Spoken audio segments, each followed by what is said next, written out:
Oh shit, sorry guys. I'm a minute late. Let me just load up the charts for you really quick. How's everyone doing today? We are live. All right, let's do this. Screen. Boom. Boom. You should see my screen, hopefully. Yes. Okay. Who've we got in the chat? Coach Z, good morning to you. Holy Earth, great to see you, my friend. How are you? JB, great to see you. Let me go to the full chat because sometimes people are missing. Neil, great to see you. All right. Well, so yesterday we sold off a little bit more after we left, and then it just, yeah, apparently something came out in the news then that I can't remember what it was, but it was basically nothing happened or something like that, and then everything just kind of went up. Oh, no, Iran didn't confirm that they sent missiles or drones or whatever, and that kind of pushed the market back up because then it was just, well, it could just be hearsay or whatever, I don't know. Oh, I just finished my coffee. All right, time to wake up.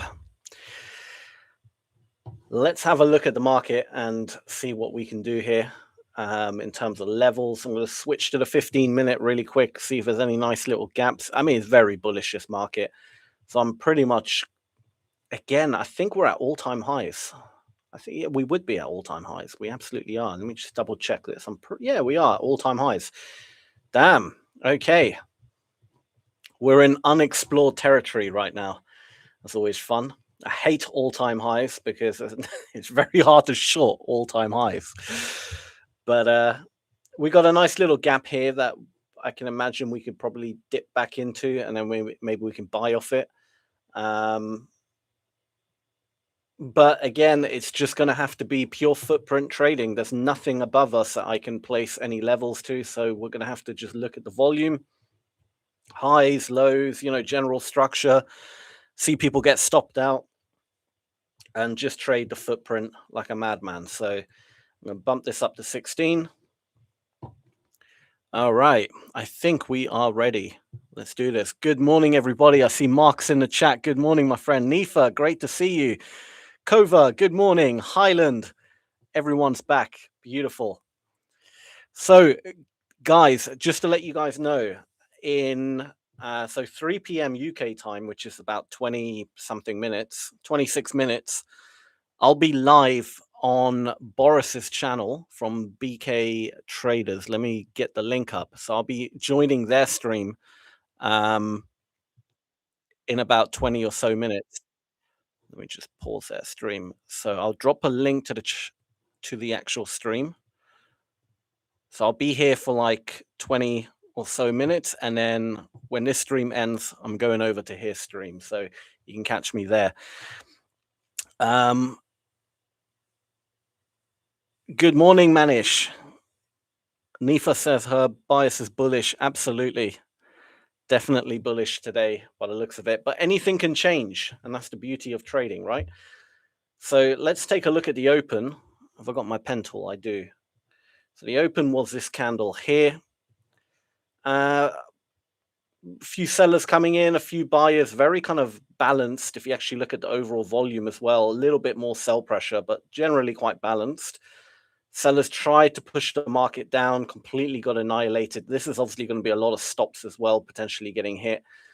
Bias, not many bias, but the volume distribution, again, very bullish, right? All the sellers are at the bottom, buyers generally at the top. A few more sellers trying to come in, and we've been pushing up, and the volume distribution is still very bullish with all the sellers at the bottom of each candle. So we're going to have to wait. Yeah, we're just going to have to wait until we get a pullback, buyers exiting, something, There's really not that much we can do at this moment in time. Hey, Tom Rogers, good to see you. Good morning, you beautiful ray of sunshine. I see Ola Prime got Trade of 8. We do. We finally got Trade of 8, man. Ninja Trader, Trade of 8. We have it eventually. It took a damn time, but we eventually got it. We will be linking up again towards the end of the month. Amazing. Amazing. Can't wait for it, man. Yeah, look at this. This is just This is just insane. This is just going to go up and up and up.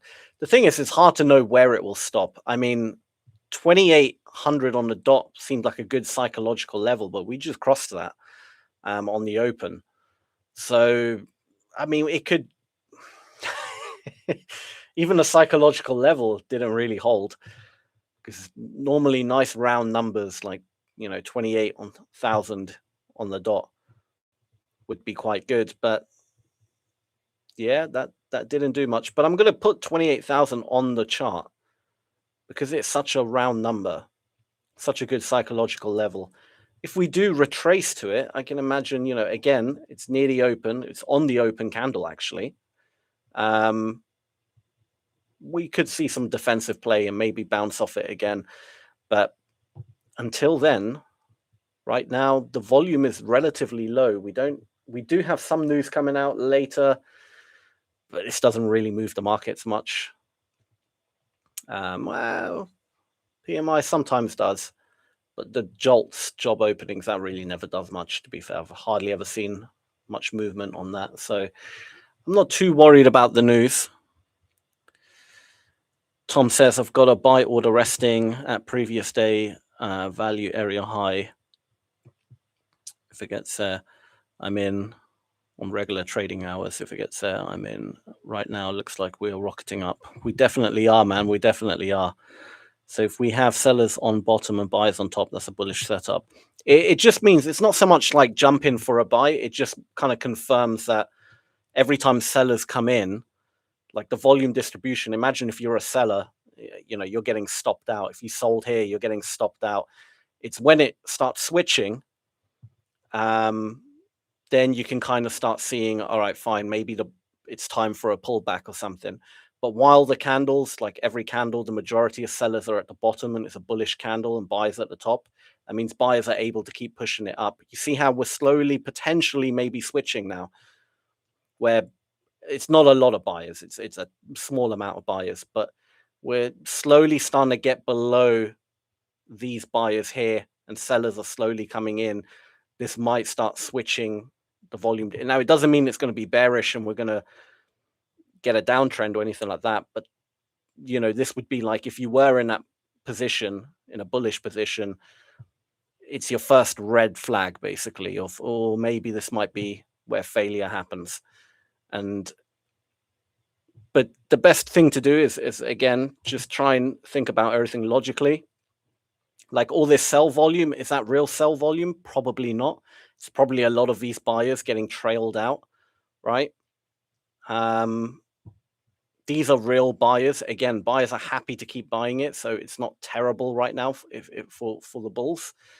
They're not really sweating it too much, but there was definitely some buyers getting trailed out or, exiting. So this volume here, I wouldn't count it as sell volume, as real sell volume. That's just buyers exiting. So you can just literally ignore it, right? Just pretend it doesn't exist because it's just going to confuse you otherwise. But this, every time it moves, it does that. These are real buyers, so coming in, buying the dip, again, buying the dip, buying the dip. These are all real buyers, and they're doing okay. There's a little bit of an iceberg or something sitting here because they're kind of struggling to pop it through, but for the most part, they're doing all right. Do you know what I mean?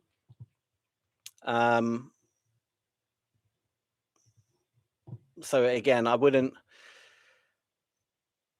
would want like a more significant pullback before I go in long, because the reality is we just don't know when or where, especially at all-time highs. There's nothing to it's anyone's game. It's really difficult to know. Only in hindsight does it become clear. And then you're like, oh, it just kept going up, but we just don't know, Good morning, Dawood. How are you? At what level would you go long on retracement? I would look at 2,800 as a potential area, and that's only because it's a round number. So psychological levels, like the really major ones, like real round numbers, like 28,000, 27,000, 29,000, 30,000 would be a huge one. Do you know what I mean? They generally do have some kind of reaction. So 28,000 I would keep my eye on, but in an ideal world, if we could drop back down to where this gap was, where is the gap? So it's a little bit, it's around here somewhere, this little gap here. And it will keep updating and moving as we keep pushing higher and higher. But basically back down to these kind of lows in this kind of area. If we get there, that'll be a nice place to buy. But I just don't think it's going to happen, to be honest. We're just pushing up. I mean, by the time if we do go back down there, that might be the end of the bull trend for now. And then it might consolidate for a bit. It might even go a bit lower because that's quite a move down then.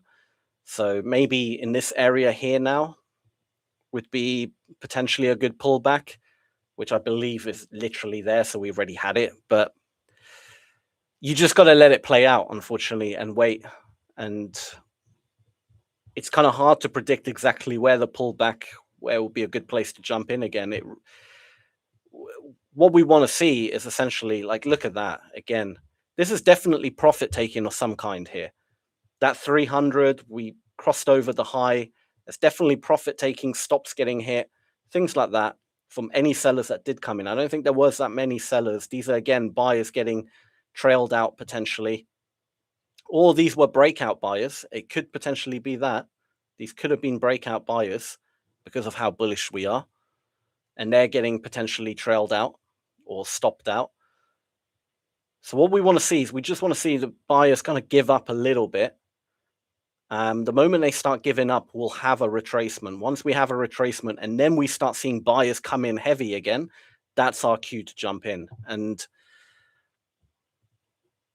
I mean, it could happen at 28,000. It could happen at 28,030. I don't know. Like, it's very hard to predict that in hindsight.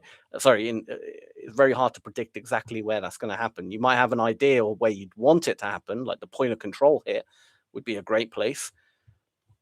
But the market will do what it does, you know. So only really on the footprint can you ever see when it's going to happen. Good afternoon, Amar. Ayos says, any insiders today? I'm not really seeing anything too suspicious. This looks pretty normal for like a very bullish day. You know, you're seeing sellers exiting. When sellers do come in and we break a high, we're seeing a spike in buy volume, which indicates, you know, some sellers have been stopped out. So they're not holding on to their positions like they were yesterday. Now, in this area where this 300, 182, and 227 was, imagine that was now sell volume that came in. That's a bit suspicious, right? Because then you're like, well, the sellers should be getting stopped out here. Why are they adding to their position like they did yesterday? That's what gave us the hunch that, you know, the risk management is the wrong way round, right? Like something's not right. Why would you add to a position when you're in drawdown? That's like a terrible rule. Like no professional does that. Do you know what I mean? Unless you know your position is going to work out because you know something, you know, then you don't care about drawdown. So, look at this. This is just insane. This is absolute insane. It's just going up and up and up. These pullbacks are so shallow. I want something a bit bigger. Come on. Oh, dear. There will be a proper pullback. Don't worry. There will be one.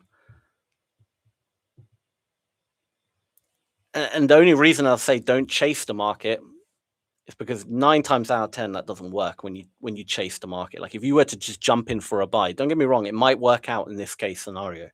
Because this could be one of those days where there's just no real pullbacks and it just keeps going up and up and up and up, and it works out.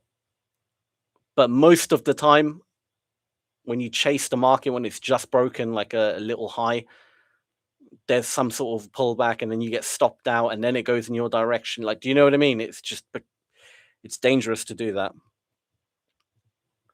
So, yeah, I'm gonna wait. I'm gonna wait. I mean, news-wise, like I said, we don't really have that much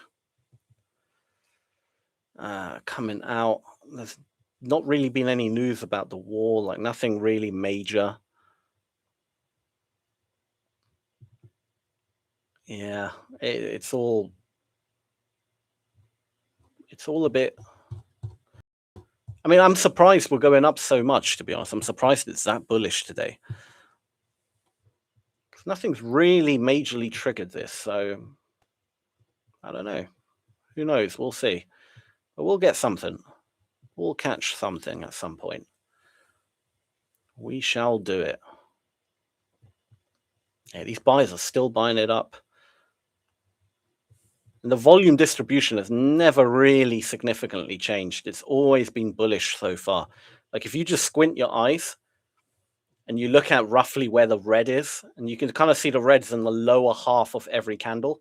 Like you get the odd candle where there's like it's all red, but apart from that, you're kind of seeing the red is generally in the lower half of the charts, meaning sellers are just trapped, trapped, trapped, trapped.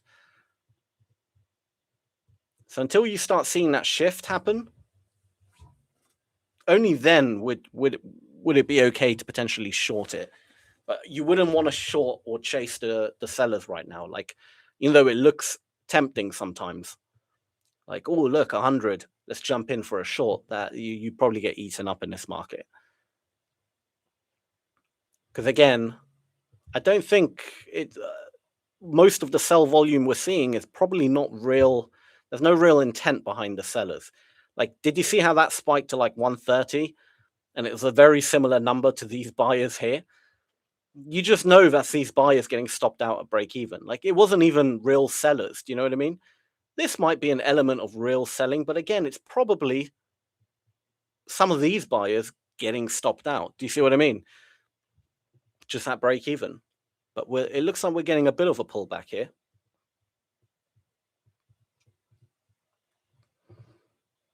Honestly, I think it's just so quick, so shallow, these pullbacks. I'll gear up for a potential buy if we can pull back a bit more. Ah, come on. That was nothing. What was that? There's still actual sellers coming in, real sellers now. There's real buyers as well. But the sellers, that was the first time in that little cluster there. That was the first time I saw a big chunk of sellers come in, like genuine sellers, not even, not buyers getting stopped out, genuine sellers wanting to short. So, and slowly the volume, and that was like a new cluster of buyers that came in and we're trading below them. It looks like this might be our first pullback now. Like it's setting up for the first pullback. So I want to see. We don't know how deep it will go. It might only get down to here potentially. It might go further down. But either way, this is legit selling coming in now. We got some real sell aggression actually coming in. So this candle's given us a lot of information, these last two candles. We saw a legit seller come in with one big chunk of volume. I think it was like 60. It spiked to all at one go, meaning there's someone quite serious sitting there. Oh, what happened there? Look at that. Look at that spike out of nowhere. Damn. And you just can't defend yourself against that. Look at that. Massive aggressive buying just came in out of nowhere. Huge amount. That's someone just hitting buy on a big order. Nothing you can do. They bought the dip, properly bought the dip there. And look at the volume at the top here, how that spiked up over 100. That's going to be a lot of these sellers who put their stops right there. Boom, instantly out. They came in aggressive, some of these sellers, and the buyers just ate them up in one chunk. So it's a bit of a dangerous market. I wouldn't recommend, definitely wouldn't short this market just because the buyers are a bit aggressive here. They're willing to go in hard.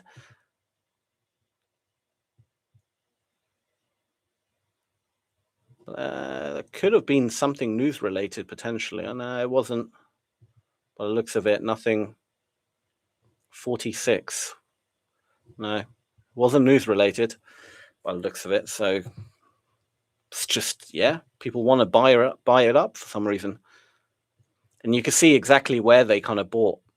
'Cause you can see how all this is 97, 97, 97. That means this area of the chart gapped completely. And if I was to break it, because this is 16 ticks per row, if I was to do like 1 tick per row, you'll see all the same numbers in one area. And that's because the market completely gapped. There we go. So it's all 6666666 all the way up. That means they cleared every single level in one order. Every level in the book got cleared in one single order. So pretty a lot of aggression, basically. But what goes up must come down, right? So we're just waiting for it to come down.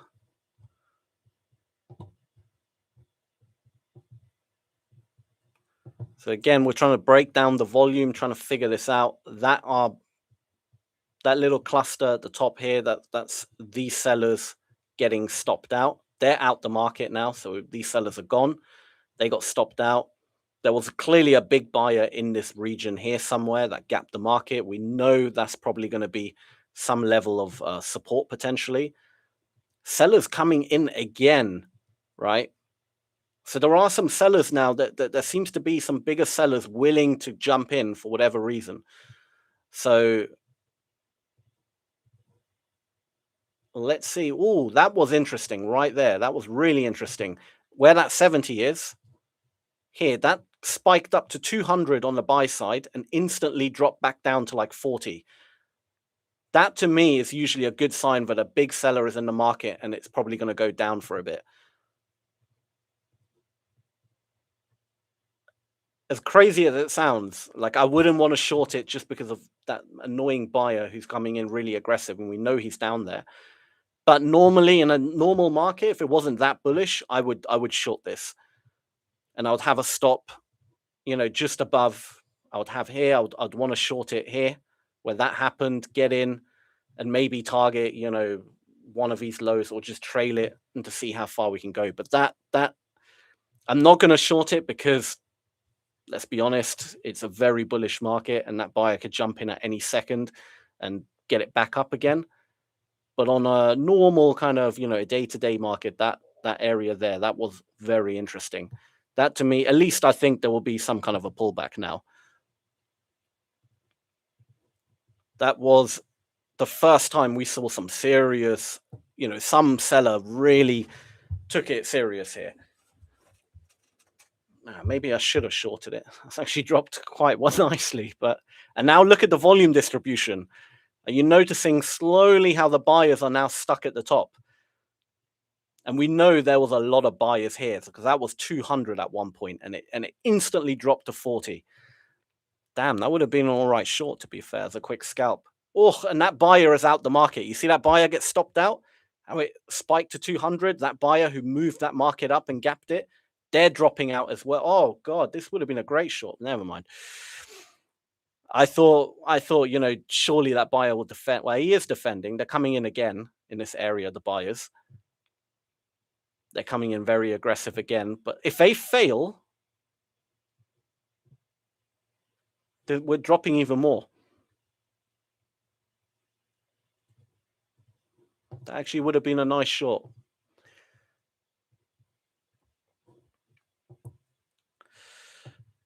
News in 9 minutes. Yes, there is news in, 5 minutes now. When you see that, is it institutional? Mark, what exactly, because I went over a lot and I don't know exactly what, which part you're on about. Was it when I was talking about, that buyer who got eaten up really quickly that went from 200 to 40? Was it that you were talking about?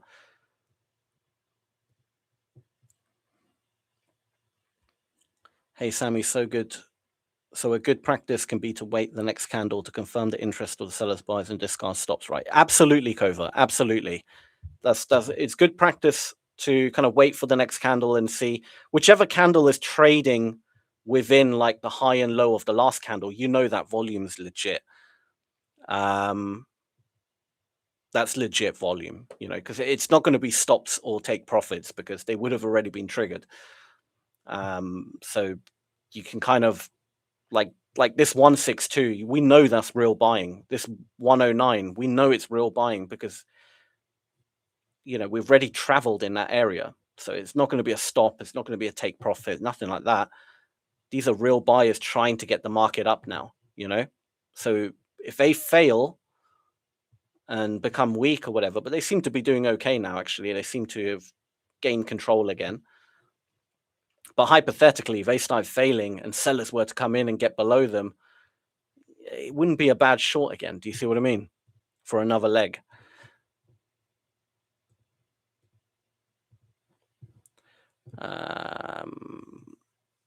Looking weak. He's loading back up. Bias does not change for me. If it pulls back 250 points, I'll buy. I'm not messing with all-time highs today. I dismissed my team from the markets already. Going to hang out for the news drop, but anticipating no trade day for me. No, fair play, Tom. Fair play. It is a very bullish day. When you expanded a footprint. Ah, yes, Mark. Yes, so that's 100% institutional. I mean, it could theoretically be a retail trader, but it's someone with a lot of money. Let's just put it that way. It's someone who's got a lot of capital behind them, so they can do that. All right, so guys, I'm gonna have to end this stream, and I'm gonna have to go on Boris's stream. So I'm gonna leave a link to the stream I'm gonna be joining. It's Boris over at BK Traders. We're going to continue trading on his stream. So I've just left the link in the chat. Go ahead, click that link, go over to that to his stream. I'll be there in like literally a minute. So I'm going to end this stream, hop over there. All right. So I'll see you over there, everyone. Thank you, Kova. See you guys in a second.